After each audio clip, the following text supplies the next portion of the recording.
ዛሬ ቻሌንጃችን 6ኛ ቀኑን ይዟል። ከ2 ቀን እረፍት በኋላ ተመልሰናል ማለት ነው። በእርግጥ እረፍት አይባልም፣ አድካሚ ነበረ ያለፉት 2 ቀናት ማለትም ቅዳሜና እሑድ ማለት ነው። የሚሆነውን አብረን እንይ። እስከ ቪዲዮ መጨረሻ ድረስ አብራችሁን ቆዩ።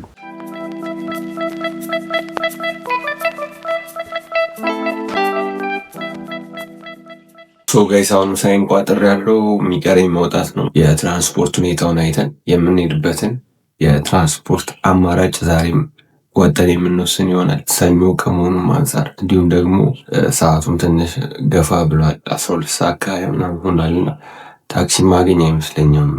እስኪ ግን ሰልፉን አብረን የምናየው ይሆናል። ሰልፍ ካልበዛ በታክሲ እንሄዳለን፣ ካልሆነ ደግሞ የተለመደችውን አጭሯን መንገድ ሄደን በባቡራችን እንሄዳለን ማለት ነው። ይመቻችሁ።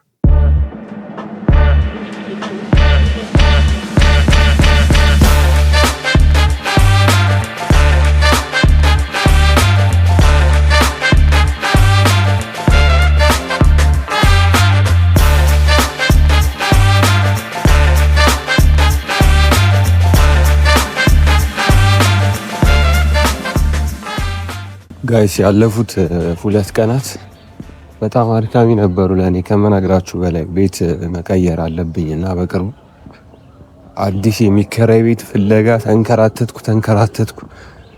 ቤት ላገኝ አልቻልኩም። በዛ ላይ ደግሞ ያገኟቸውም 1-2 ቤቶች በጣም ዋጋቸው ከመናግራችሁ በላይ ነው የተወደደው ነው። እሱ ነው ያደከመኝ። ኤኒዌይ እንደርሳለን። ወደ ቢሮ መድረሳችን የሚቀር አይደለም።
ሰዓቱ እየሄደ ነው።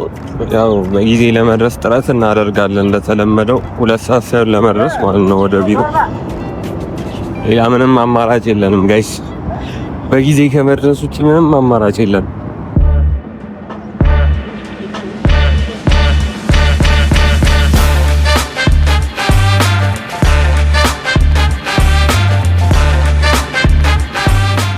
እየደረስን ነው ወደ ባቡር ጣቢያችን። አይ ቲንክ አማራጭ አለ። ዛሬ 2 ባቡር ቆሞ ይታየኛል። ተሳለጠ ሁኔታ የምንገባ ይመስለኛል ወደ ባቡራችን።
በስተመጨረሻም እየደረስን ነው ወደ ቢሮ። አሁን 1 ሰዓት ከ40 ደቂቃ ይላል፣ 20 ጉዳይ ለ2 ማለት ነው። እስከ 2 ሰዓት ደርሳለሁ ብዬ አስባለሁ።